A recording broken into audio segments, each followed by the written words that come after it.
Hey, good morning, folks. Welcome to the Morning Coffee Commentary. Several years back, my wife went out to Sam's with my son. They were messing around in Sam's. He's probably 5, 6, 7 years old. She turned her back doing something, and next thing you know, he disappeared. She looked around in vicinity where he's at, and if you know my wife, she's looking pretty quick because she don't let her kids get out of her sight. Goes up front and says, "Hey, I can't find my son. I can't see. I've looked down several aisles where we were, and I can't find him. Can somebody help me out?" So they called overhead, said, "McCray Phillips, your mom's up front. She's looking for you." I mean, he's old enough to hear this and know what's going on.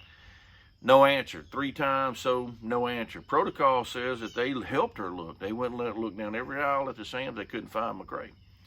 I get a call about 3:30 in the afternoon. My wife is panicking. I could tell in her voice something was serious, so that's the first thing I needed. Second thing, she gave me the command, and she said, "You need to get to Sam's right now." And third, she did give me enough information to let me know how serious it was, and it put my heart in my throat. She said, "My son's been abducted."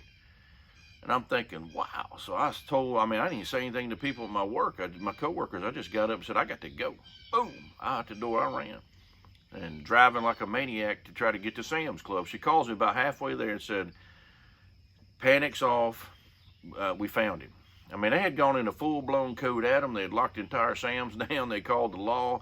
I mean, everything was going on. They thought he potentially had been abducted. But what had happened is he had backed underneath a shelf, sat on a box or a chair or something like that underneath one shelf in the Sam's Club, and was looking at a TV across on another shelf that was for sale, but it was running some sort of movie he was interested in. And he was watching that so intently, he never heard his name called, not overhead or people walking down the aisles or any of that kind of stuff. And then as they were walking and looking down the aisles, they never saw him. Once they went down the aisles to each location, they saw him. And I use this story a lot because there's like half a dozen or a dozen biblical lessons in there. First of all, he never heard his calling overhead because he was so focused on something else. Secondly, the people never saw him because they never actually went down every aisle. They just ran down the main aisle looking down every aisle. Or they would have found him a lot quicker if they'd have been, more apt to go down every aisle. Not blaming them, just giving examples.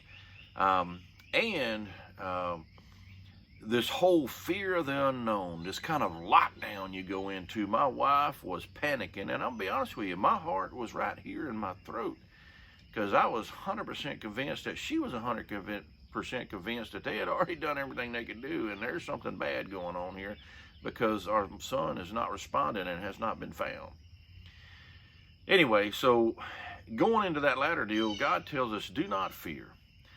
In the Bible, many, many times he tells us, do not fear. And in John 3:16, everybody knows well, he says he gave his one and only son so if we would believe in him, we wouldn't perish but have everlasting life. And it goes on to say, if whoever believes in him has life, those who do not believe in him do not have life.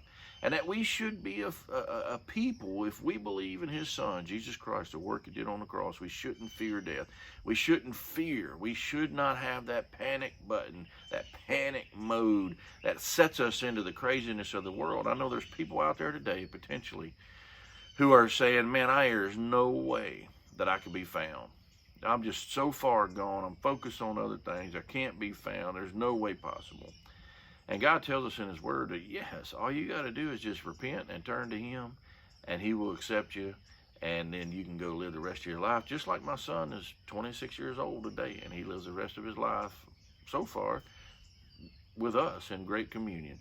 World sure could use a little good news.